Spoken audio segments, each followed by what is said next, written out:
Welcome to How Now, the podcast where we talk about how to live in the now. And here's your host, Kim Martin-Raymond.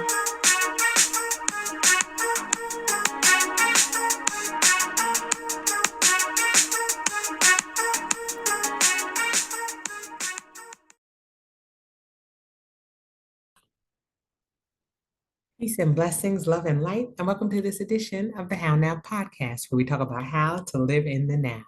I am your host, Kim Martin-Raymond. I'm a minister, spiritual life coach, holistic nutritionist, author, and founder of Redefining You LLC, where I help my clients to realign themselves, mind, body, and spirit. And if this is your first time joining us on the How Now podcast, welcome to the show. You are now officially part of the How Now family.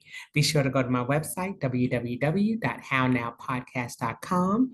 Click on your favorite podcast platform and be sure to like, follow, share, and subscribe. You can also go to the bottom of the page, click on the banner for this week's show, and it will take you to the How Now YouTube channel, where you can follow my playlists like Tuesday, and also catch up on some of the episodes that you may have missed. Be sure to like, follow, share, and subscribe there as well, and click that notification bell so you always know what's happening in the now. And again, that's www.hownowpodcast.com. Enjoy the show. Good evening, everybody, and welcome to the show. Tonight is part two of my spiritual and wellness journey. Last week, I talked about my wellness journey and how I got to the place of being tired of where I was, tired of being sick and tired, and finally moving into my wellness journey. And I talked about, some of the steps that I took to get to where I was. And, tonight I'm going to be talking about the surgeries that I've had since I lost 64 pounds, which is what I lost totally. And also to talk about being on a weight loss assistance with medication. I want to talk a little bit about that as well and what my experience was there, just to let you know what was going on, and then just ending with where I am now. So it's like, are we there yet? That's what I call this first and second part of this series. Are we there yet? Am I where I want to be yet? And we're gonna dive into that. So, like I said, I'll pick up where I left off, and that was just talking about, making the change and experiencing this weight loss. Again, I had not been under 200 pounds since I was 17 years old, and I'm 54 years old now, perimenopausal. So a lot's going on in my body. And so, you know, getting used to seeing this new face, getting used to seeing this new body, and it's difficult when in your adult life you've not been a certain size. And so, for me, I didn't have a size to refer to. It wasn't like I could go back and say, oh, back, years ago, I remember being this size. I had never been this size, not in my adult life. And so it was new. It was new. But the one thing that I realized, when the weight started coming off and I actually realized this is happening, and I reached that point of losing 64 pounds, I saw a lot of excess skin. Uh, there was a little bit of discomfort with that excess skin, but because I had been big for so long, I had a little apron, I guess you would say, of skin. So, the skin, on my stomach it overlapped, covered my private area. And so I just, it was uncomfortable. So much so that when I walked, you could hear it move. Or like if I was doing any type of rigorous exercise, if I was, you know, at one point doing jumping jacks or jumping rope or anything like that, you would hear it flap, flap, flap. It was a flapping sound. Let me tell you, I was like, what's happening? And so it was just that much excess skin on my stomach. And, it was affecting my spinal stenosis. As I mentioned previously, I have spinal stenosis. I was diagnosed with it 2 years ago. And what happened was it was, pulling on that pinched nerve in my back. And so I needed to see what could be done about that excess skin. And since I had lost the weight in a year's time, it was considered pretty rapid. And so I needed to consult with a doctor to see what my options were. And so I spoke to my primary doctor, and then I was referred to a plastic surgeon, and she and I had a discussion about removing the excess skin. But she mentioned that it would have to happen in two parts. So I had in December of 2022, I had an abdominoplasty and a folliculectomy. Now, folliculectomy is when they go this way. They go along along what's that area that's right above your private area. So it's kind of where you would go to have a C-section. So they went across, I mean, they were going to remove skin that way. They were going to make the incision going horizontally, and then they were going to remove the skin, and then, I mean, remove the excess skin, and then pull that area up and sew it so that it would just be along my panty line. That's the word I was looking for. All right, come on, perimenopause. I'm so sorry. But anyway, so they had to go along the panty line there and make the incision that way. So that was one surgery. The second part of that surgery was going to have to go vertically, okay? And that was going to be the abdominoplasty. And that's because I have the the uh, the area that's going right down the middle of your stomach. What happens is as you gain weight, it opens. So they have to sew that area back together. Okay, so it kind of starts out like this, and then you've got to sew it back together or pull it back together so that way my abdomen is coming back together. It has started to separate because of all the years of my stomach being distended because of the weight. So they were going to have to remove skin there. Then they were going to pull my abdomen back so that it was back in the position that it was supposed to be in. So it was a two-parts procedure. Uh, my insurance covered the folliculectomy because it was considered medical because of my spinal stenosis. So they were able to do that. But I was going to be responsible for the abdominoplasty, for them putting those abdominal muscles back together because they considered that cosmetic. So I had to pay out of pocket for that. But because I was going to be having the surgery for the folliculectomy at the same time I was going to be having the abdominoplasty done, what they did was the insurance covered the anesthesia because I was still going to be under anesthesia. So I've had to pay out of pocket for the additional hour that it was going to take for them to do the abdominoplasty. And then, all of that was kind of covered because the emergency room, I mean, the operating room, all of those things were covered under the folliculectomy. So in December 2022, I had that done. They removed a total of 8.5 pounds of excess skin from my stomach. Okay.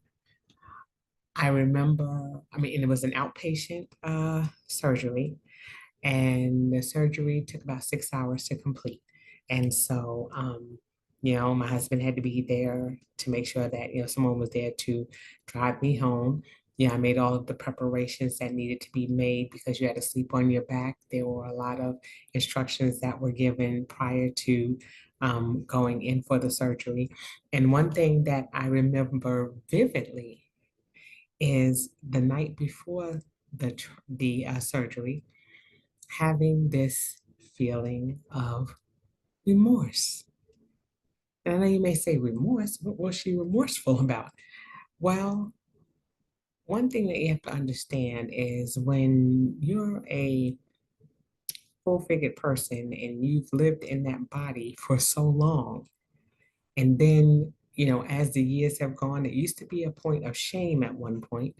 And then, people started, you know, body acceptance. And there was a lot of things going on in this world where people were promoting, being comfortable in your own skin. And so, despite the fact that, I wasn't feeling well, over the years, I've always, been confident and just happy with with being able to, wear clothes that accentuated the, parts of my body that I did like. And so I guess what happened was, I had gotten to the point where I had come to love and accept this full-figured person that I was. And because I accepted her, it was difficult to let her go. Because now here it is, I've lost all of this weight. And here it is, I'm looking in the mirror and I'm not seeing that same person that I molded and shaped into somebody who I loved. And now, you know, the next day I was going to have that surgery and she was going to be gone. And so I was, I was remorseful because I was like, I'm going to miss that person that I had finally come to love and accept, if that makes sense, but that's what it was for me. So I had that moment of sadness, like I'm going to miss that girl. But I was also excited for the new person that I was becoming, this new face that I was seeing in the mirror, you know? And it's really an experience to have because, some people who go through things like gastric bypass surgeries and things like that, some of them lose the weight and they don't like the way they look. Like their face looks weird to them, or their face looks like it's drawn in, and they feel like they look sickly. And so some people go back to eating the way that they were eating prior because they want to go back to looking the way they used to look. They don't like that new face. And so most of the time when you go through surgeries like that, they have you go through a psychological because there's a lot that goes on in your mind as well. It's not just the physical, but it's the mental that goes along with that. Just like I was talking about in part one, you go through, the weight loss and you really say, well, I'm going to really get on this program. I'm going to do it. And then when it actually happens, then we're surprised. We're like, wait a minute, I didn't expect this, but we were eating properly. We were exercising. We were taking all the steps to lose the weight. And then when we lost it, we were surprised that we lost it. Just like I said, I was surprised. I was like, well, I have to buy a whole wardrobe. I didn't think about that. I didn't think about the end result. I didn't think about what was going to happen when I actually reached my goal. And so that's the thing. There are things that you're anticipating, but for some reason we self-sabotage and we don't think it's going to happen. And then when it happens, we're like, oh my God, it happened. But then we're like, but we did everything to make it happen. So it's a weird dynamic, but there's a lot that goes on with, beyond the physical. There's a lot of emotional and there's a lot of mental things that go on when things like this take place, or when drastic changes in your physical appearance take place. If it was not for the fact, and that I've told people this several times, if it was not the fact that I look just like my daddy with hair, it would be difficult for me to look in the mirror and see this new face that is almost foreign to me. My father is considerably smaller than I am, but I look just like him. And the more weight I lost, the more I look like him. And so, I would get up in the morning and just look in the mirror and say, "Hey, John, how you doing?" And so, you know, it was different. It was different. And so, you know, going into the surgery, like I said, I just really felt this feeling of remorse. I felt like I'm going to miss that person that I worked so hard to finally accept after all of these years of not liking her, hiding who I was, then accepting who I was and embracing it. And now here it is, I'm making this dramatic change again and into this person that I don't recognize. And so, that's how I felt that night before. I went in for the surgery. It was successful. Everything looked great. My surgeon she's just a miracle worker. I told her, I said she needs to do alterations if she ever retires because her ability to sew, the stitching, everything, the healing was beautiful. And the one thing that I remember vividly is looking down and actually seeing the rest of my lap. I'm so used to my stomach being on my lap that, and hey, except the real talk. I had not seen my hoo-ha. And that's what we just gonna call it. We don't call it my hoo-ha. I saw, for the first time. And so I remember for the first 2 weeks just sitting and looking down and saying, wow, I actually see a hoo-ha. Wow, that's what it looks like. Never saw it, hadn't seen it in years. Okay. And then also this whole idea of bloating. Okay. I saw the commercials as a kid. I saw the commercial where ladies were like, oh, my jeans aren't fitting. Oh, it's that time of the month.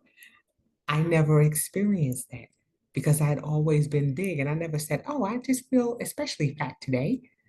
I was just big. Pants had elastic waist, so I never understood or saw the concept of bloating until then. And so I sat there, I said, so when you eat, your stomach gets a little bigger and then it goes down? I didn't understand that.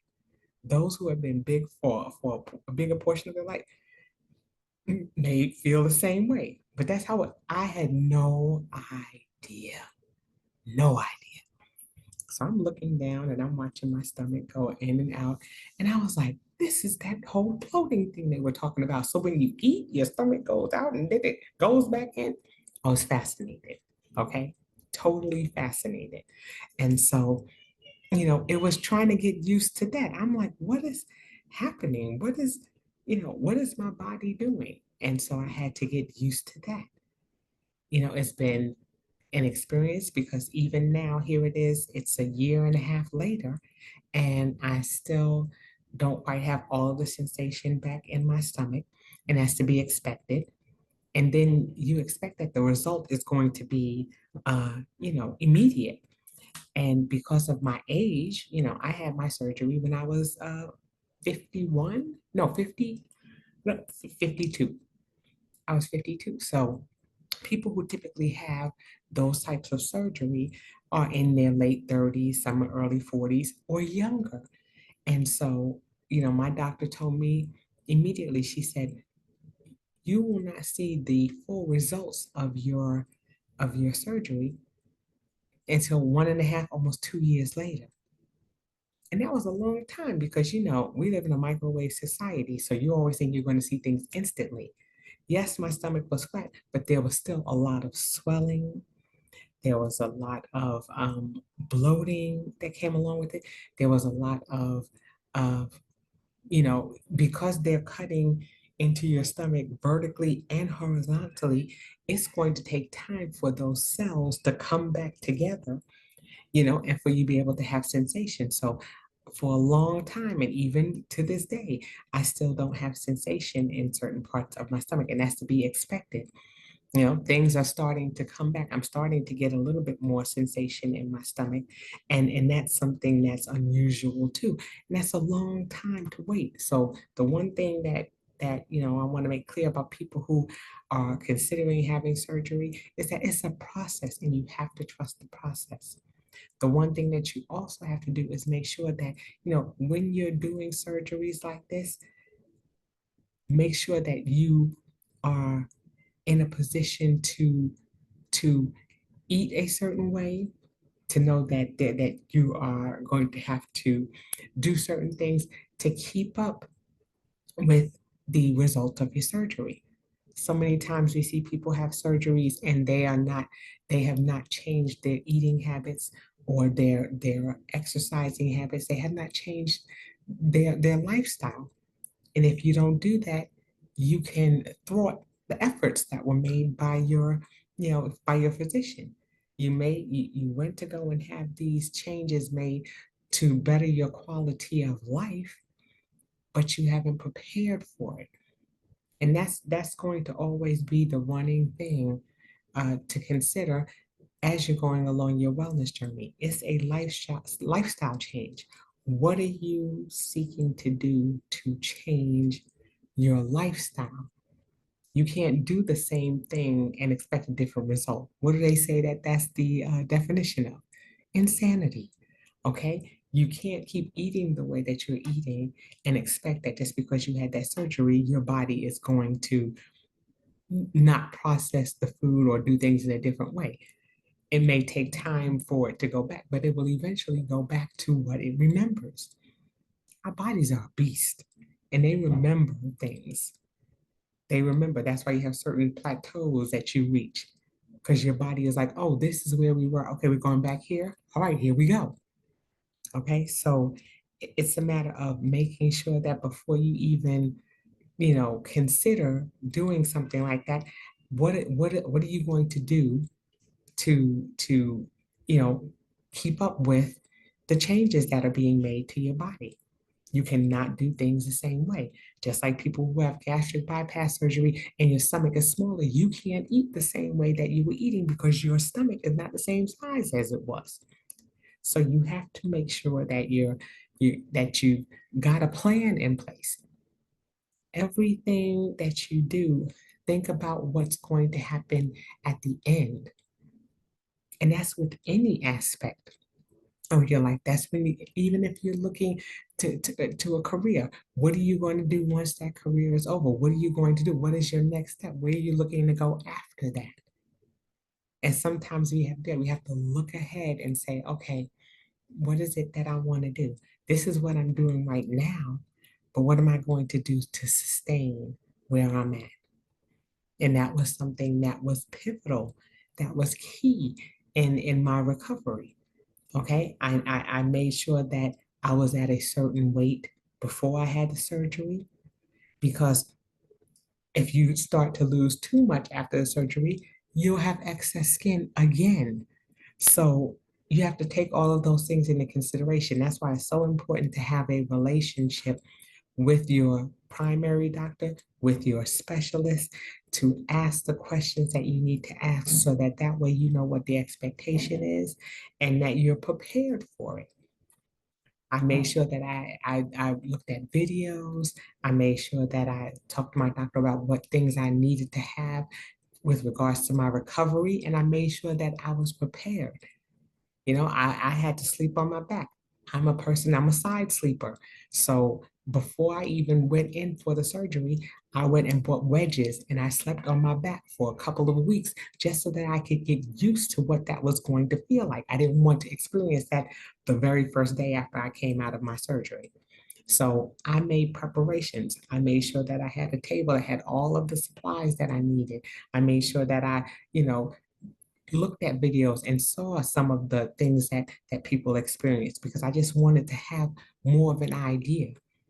Because what happens is when we don't know, we get frightened and then all our mind starts to wander and next thing you know, we're coming up with all kinds of stuff. We become hypochondriacs. Oh my gosh, this is not gonna go well. Oh my God, what's gonna happen? Oh my goodness. Or either that, or we just think, oh, everything is gonna be great, everything's gonna be rosy, and I don't have anything to worry about. This is gonna be great. And then you find out it may be a little more painful than you thought. You know, you never know. Each person is unique. I was blessed in that I took maybe like an oxycodone the first day because I anticipated that I was going to be in some type of pain. I took it that one day and that was it. I did not experience any other type of pain with regards to the surgery. A little bit of discomfort and sleeping on my back still because, it's a lot of pressure on your back. And then, doing it before the surgery, yes, you're sleeping like that, but you can still kind of twist and turn a little bit and it's easier to get up. It required assistance. I really needed my family to step in and to support me. And you want to make sure that you have all of those things in place as well, because there are going to be things that you are not going to be able to do on your own. And so, like I said, the surgery was a success. 8.5 pounds of skin is a lot. I felt lighter. It was an interesting feeling, like I said, to look down and be able to see parts of my body I hadn't seen in a long time. I was not able to exercise, and I was really into my exercise routine, really doing a lot of strength training. And just like I told you, I do a lot of seated exercises because of my spinal stenosis, but very much into my exercise every day, twice a day. I was doing exercise, and now here it was. I had to go 6 weeks without being able to exercise because I was not able to lift or do anything, not more than a few pounds. And that wasn't right away. They wanted you to walk right away. You didn't feel like getting up. Trust and believe. You did not feel like getting up, but I got up and I walked and I did all the things that my doctor, instructed me to do, and made sure that I was eating properly. Now, here's the caveat: because I had so much water retention. Anytime I felt like I ate anything salty, it was like somebody was putting a straw in my belly button and just blowing it up. My stomach felt so bloated.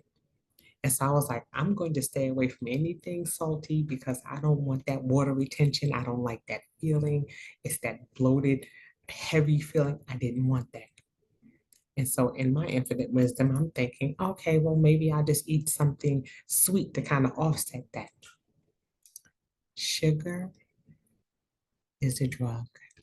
Let me just go ahead and say that again. Sugar is a drug. And so what happened was I was eating sugar, and then the sugar got good. And then I was just like, I'm just gonna have a little bit. I'm just gonna have a little piece of cake here. I'm just gonna have a little this here. I've lost the weight, lost 64 pounds. I'm doing good. I'm just gonna go ahead and eat this. And so my weight started creeping up a little bit. I wasn't exercising. Not that you can exercise your way into a healthy lifestyle. It's all about the diet. And so, I started, picking up a few pounds, and then having the water retention, and then I had to say, okay, wait a minute, stop. What are you doing? And I had to go back because that happens. Lifes. Okay. And so, yes, you're gonna do some things, but you have to be able to, as a dear coach of mine says, you have to be able to course correct. You have to be able to go back and say, okay, something is going on here. I'm going in the wrong direction. What do I need to do to go back the right way? And so I had to start, writing down. I had gotten to the point where I had been writing down the things that and recording the things that I ate for so long, almost 2 years, that, I knew what to eat and what not to eat, what it looked like, how many calories it was.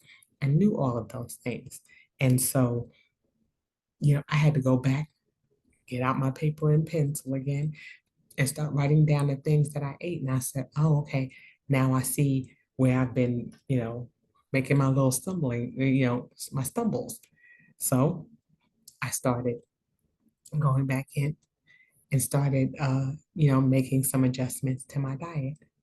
Okay. And just like I said, sugar is a drug only because it's so addictive. It's in so many things that we eat.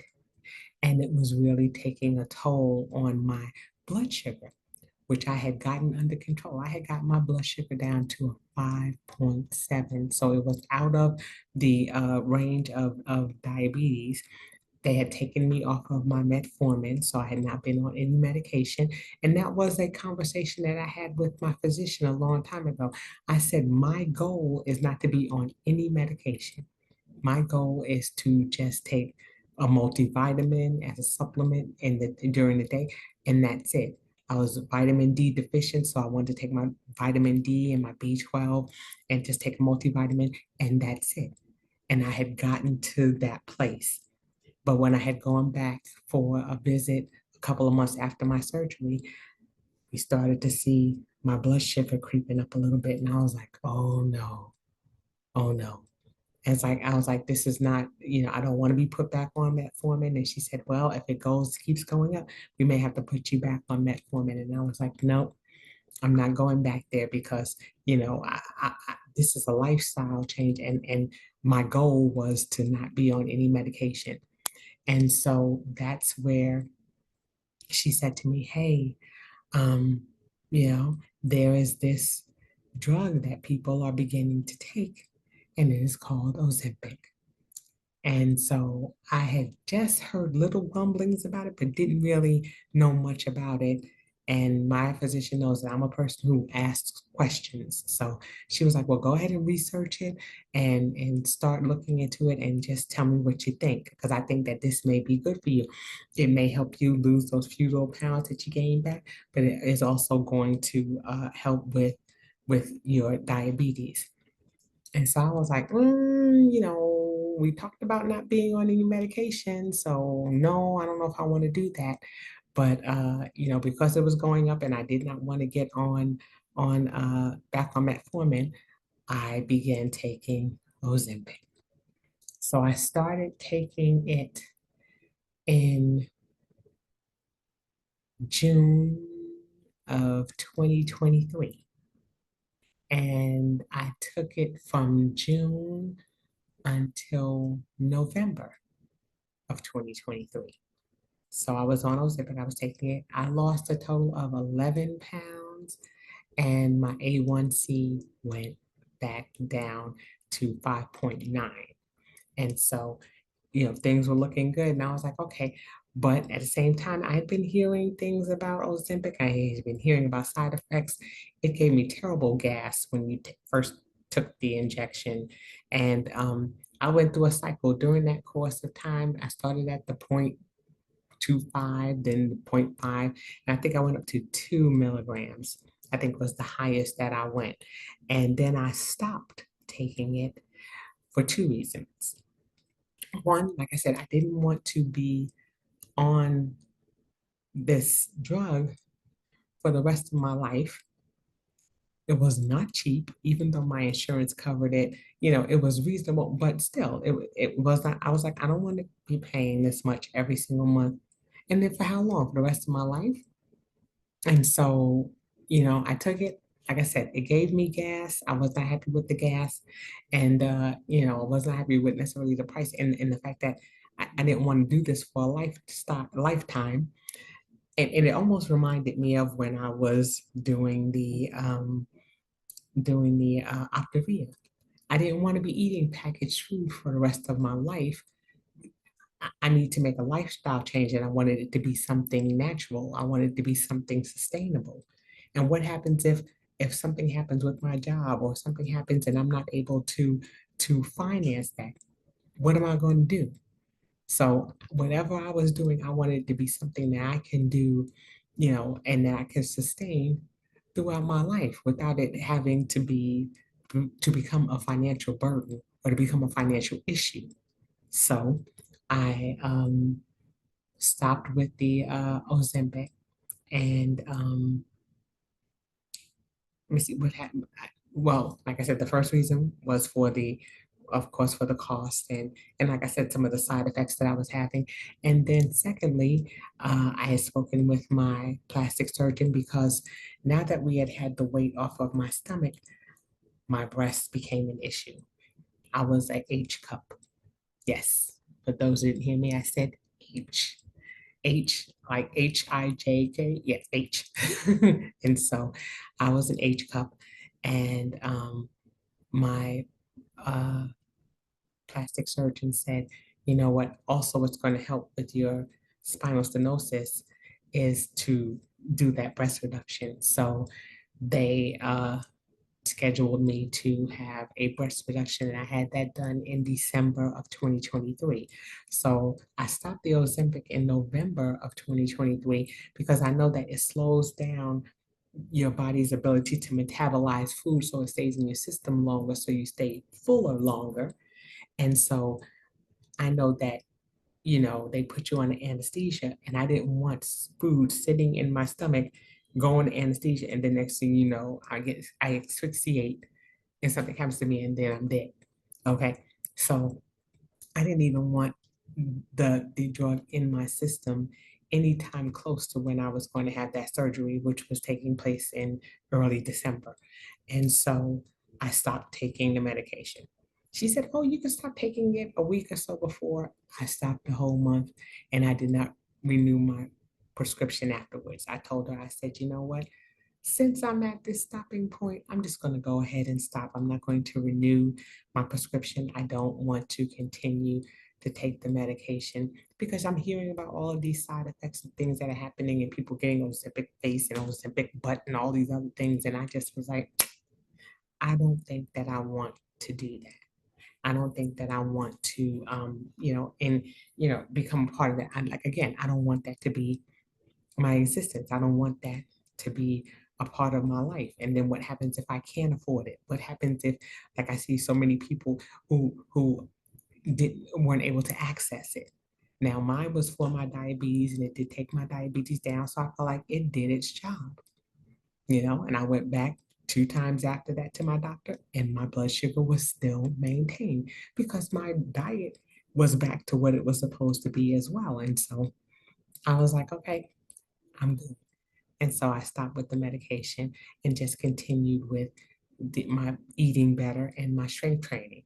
Once I was able to start exercising again and to get back up to the weights that I was lifting before I had my surgery, then things started to level off, and I was back on you know uh, in good standing with my weight and with my conditioning and what have you. So the next thing that happened, like I said, I was scheduled to have a breast reduction. So they reduced my breast from an H to a double D. So that was a lot. That surgery removed 3.5 pounds of excess skin. So therefore, I've had a total of 12 pounds of excess skin removed from my body as a result of my weight loss. And that has helped. And the reason why, like I said, I had to have those surgeries was to help with my spinal stenosis. My spinal stenosis still exists, it's still progressive, but having the excess weight off, having the excess skin off has been beneficial for me. And so, between the two surgeries and, that little stint with the Ozempic, it you know, it's taught me some things. It's taught me about the healing of my body. Okay. Because with the breast reduction, it's the same situation as with the abdominoplasty and the folliculectomy. What happens is it's still a lot of healing going on. Now I'm only 7 months in on my since I've had the breast reduction, so I'm still healing. Again, a year to a year and a half. So we're talking about, December will be 2 years for my abdominoplasty and my folliculectomy, and it will be 1 year for my breast reduction. So my body is still healing. Even though I'm walking around, even though I'm working, even though I'm traveling for work, even though I'm doing all the things that I'm doing more on a quote unquote normal level, my body is still healing. And then let's just go ahead for good measure and throw in that perimenopause that's going on. Okay. So my body is doing all kinds of stuff. Okay, between hormones and the swelling and the bloating and the healing and the sensation here one day and not the next day, and then the spinal stenosis, my body is under attack. Okay, because as it's healing, as the nerves are coming back together, there's going to be sensations in certain areas that I didn't have before, and I'm getting used to feeling certain things again. And so it is a process. And then, like I said, I'm going through perimenopause, just to go ahead and get personal here. And I had gone 11 and a half months with no menstrual cycle. And then all of a sudden, Aunt Flo decided to pay me a visit about 2 weeks ago. Okay. So here it was. I was almost into full menopause. And but nobody said psych. And so now the process starts all over again. Okay, so now I'm having to deal with that. And again, the additional healing that my body has been going through. So it has been a challenge, but one that I'm not going to get discouraged about because I understand that our bodies are complex. And there are a lot of things that we go through. There are a lot of things that our bodies respond to in certain ways. And my goal is to be in the best condition that I can be in case something else happens. Because as we age, our bodies are going to start to break down in certain areas. You know, things to my pancreas, even though I'm not on any medication for my diabetes, because I just went recently to the doctor and my A1C is still 5.7. Yes. And so, I have it under control, even though those things are happening. It doesn't mean that my pancreas is still not going to continue to age, that things are still not going to, continue to happen as a result of aging. But what my goal is, again, is to be in the best condition that I can be in, so that if if I have to go for surgery, if my spinal stenosis becomes progressive and I have to go in for surgery, that they don't say, well, you can't have a surgery until you're XYZ weight, or you've got too much weight and we're concerned about, the weight around your organs and things of that nature. COVID is still out. COVID is still around. People are still getting a new wave of COVID. And so I want to be in the best shape that I can be in to fight off any infection, to fight off any disease that comes, and to be in a condition where if they have to go in and do surgery, that they are able to do that surgery, and I'm in that best condition to promote healing. So that's where I'm at, in my wellness journey.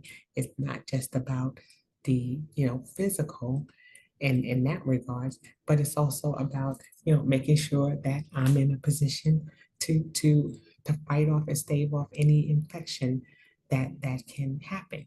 Because again, like I said, life be life in. Okay. And so I want to make sure that I'm in the best shape and in the best condition that I can be in. As we're aging, it's so important that we take care of our muscles. I'm trying to make sure that as I'm eating properly and eating fresh fruits and vegetables and things of that nature, and staying away from the processed food. I just recently did a sugar fast. No excess sugar, no processed food, no cakes, candies, things of that nature. I did that for a month and I lost 12 pounds recently, and that's been wonderful, and I feel better. I've noticed that, the less sugar that I eat, the better I feel. So there's something to that. Sometimes you have to test the theory. Sometimes you have to test it for yourself. It's not just enough for somebody to tell you, but you have to test the theory yourself. Go without sugar for a week and see how you feel. Do you feel better? Or do you still feel the same? Each one of us is beautifully, uniquely, and wonderfully made. So, we have to test certain things and see what works for us, what combinations work for us. And me not having any sugar, any added sugar, any sugary drinks or anything like that, I was drinking a lot of Coke Zero, and then I moved away from that because I was like, you know, even though it doesn't have any sugar in it, it has chemicals in it that make you crave sugar.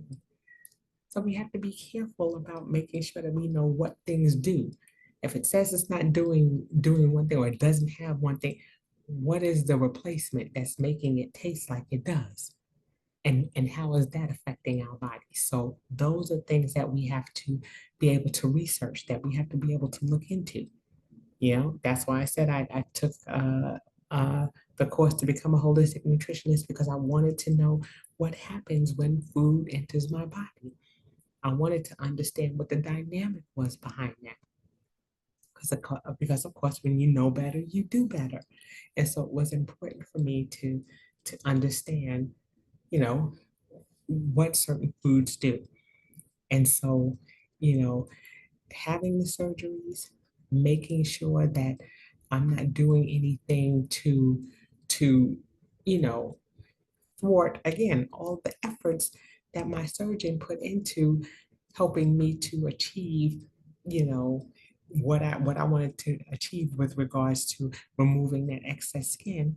You know, I have to be careful not to undereat. We always talk about overeating, but you don't want to starve yourself either and cause yourself to lose too much more weight dramatically to where you have excess skin all over again. Then you have to go through that process all over again. And it was not a cheap process. So you want to make sure that you're doing things so that way, you can again maintain them, so that you are creating a level of consistency in your wellness journey. And then there are going to be times again where you're going to want to eat everything you see. Okay. Because we have willpower, but we also want to make sure, okay, what are some alternatives? Me doing the sugar fast for a month, okay, what was the alternative? Okay, because let me tell you something. Me and sugar go way back, okay? So much so I used to sleep with jawbreakers next to a mason jar of jawbreakers next to my bed. The jawbreakers were those little ones that about that big, and they used to come in a little mason jar, and I would sit there and I would just eat them in the middle of the night. It's a wonder that I have any teeth left, okay? But you know, always with candy and that was my thing. And so, I'm one of those people when I eat something salty, at the end of the night, I just need to have that little something sugary, just a little sweet something just to kind of, take me over the edge. That was my thing. And now it was like, what do I eat now? I am eating a lot of natural fruit. It was watermelon season. I've been on the watermelon salads, things like that, making sure that I'm getting my protein in. All of these things have been vital in my wellness journey. And I was like, okay, that's when I want that little sweet. I go and I have a watermelon, or I go and I grab a peach. Yes, it's natural sugar, okay? And you want to be careful about that as well.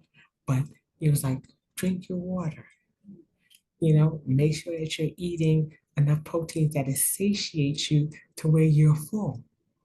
Stop eating when you're full. That was a thing too. If you're a person who grew up in the age that I grew in and in the environment that I grew up in, you always cleaned your plate. And you felt guilty if you didn't. And if you're cheap like I am, you want to eat your food because you paid for it. And so that was another thing. You know, I, I just couldn't leave the plate with food on it. I had to eat everything. I could be full to the top of my throat. I'm going to eat everything. So I had to be careful about that, listening to my body. And when my body said that's enough, I had to be able to stop. And I also had to learn to take my time in eating. Okay. Think about, so many of these jobs only give people 30 minutes to eat. So by the time you sit there and you wolf down your food so quickly, you don't even, your food, your body, your mind hadn't had a chance to register that you ate. So as soon as you eat, you turn around and now you're looking for snacks because your body still hasn't registered that I'm full. So we just shoveling it in. There are so many aspects and dynamics to your wellness journey, to weight loss, to how we're to eat, to intermittent fasting. That's another thing that I do. I fast from 9 to 9. Okay. Some days I fast longer than that. Some days I go and I do a 16-hour fast. I may stop eating at 9 and then don't eat again until 1 the next day. But most of the time I fast from 9 to 9. And that's because there are so many things that I'm doing that I can't stop at 7 or 8 o'clock because sometimes I'm just getting in my house at 7 or 8 o'clock. So I've pushed the time back for myself. So I eat from I stop eating at 9, and then I don't eat again till 9 that morning. I'm at work, I'm situated and settled by then, and then I may have a cup of mushroom coffee, or I may have a piece of fruit, or I may have, egg whites or something of that nature, or an avocado. So, it's just a matter of planning what works for you, you know? But getting back to the surgeries, like I said, which is what this show was about, talking about the my experience with my surgeries. It's making sure that you are clear on what the expectation is. Why are you having the surgery? Is it something that is medically necessary? And if you're going to have the surgery, have you taken all of or have you asked all of the questions that you need to ask regarding what recovery looks like? Have you put in the time? Are you going to have the time to take off from work that it takes in order for you to do that? I took almost a month off for both of the surgeries that I had, but I had the time so I didn't lose income during that time, but I was able to heal. Okay. I made sure that I was still eating the way that I was eating prior to my surgery, because the way I was eating prior to my surgery is what helped me to lose the 64 pounds. So when I say eating the way I ate prior to surgery, I was eating well before that. And that's the thing. Start eating the way you want to eat before you have the surgery. So it's not that you're having to do something new on top of having the surgery that you had, because that's going to be enough of a change. And so, start putting certain habits in place and start working on things prior to that surgery, so that way you're continuing to do what you started already. So it's important to remember that. If nothing else, remember that. Start doing those things that you want to do, and don't wait until after the surgery. Do those things prior to the surgery so that you're already accustomed to it. And it's not another thing that you've got to add on top of the stress of having that surgery already, and the healing process that comes along with that. Okay, it's important to remember those things. Okay, and then with regards to any type of drugs that are going to help you, think about the long term. Is this something that you are going to be able to sustain both financially and physically? Are these things that you're going to be able to do? Or is it something that is going to, if you lose income and you can't do that, are you going to be able to maintain what you started? Or is it or is your dependency on that drug going to cause you to go back the opposite way and gain even more than what you lost? So these are all questions that you have to ask yourself, and you have to be honest with yourself about it. But it's all a matter of making sure that when you make the choice to do this, that is something that is sustainable. It's something that you're committing to doing for every day of your life, not just for the short term, but for the long term. I know this show is called How Now, and we talk about how to live in the now. And yes, living in the now also means being able to look over that hill and see what's coming as well. Okay? You're doing what you need to do right now, so that way you can maintain that wellness, but you're also looking ahead. You're not walking into things blindly. You're looking ahead, and you're continuing to prepare as you're living in this now, as you're looking around and seeing what's happening and absorbing the things that are happening around you. That's important to be present in that, but also understand that as you're moving forward, what the expectation is going to be when you get there. Okay. And so I hope that this was informative. I hope that, sharing a bit of my journey with you has just shed a little bit of light on what the process looks like. And if you want to know a little bit more about my journey, I have a playlist that talks about the surgery that I had and the days going up to the surgery and a couple of weeks after that. for both my breast reduction and also for the abdominoplasty and the folliculectomy and some of my thoughts and feelings about that. So check out the playlist on the How Now YouTube channel. So make sure that you tune in for that, and there will be a link for that as well. So that being said, again, if you are interested in knowing more about my journey, or if you're interested in starting your own, please reach out to me at kim@hownowpodcast.com, or like I said, reach me through my website, www.hownowpodcast.com, or like I said, check out the playlist on the How Now YouTube channel, and that will all be listed in the description when the show airs. And so, like I said, reach out. I'm here to partner with you, to walk with you, to help you to experience the best wellness that you can have, not just on the physical level, but on the mental and spiritual level as well. So, again, I hope you enjoyed tonight's show.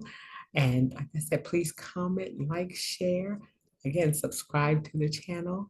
And I look forward to seeing you all the next time. And until I see you then, I say peace.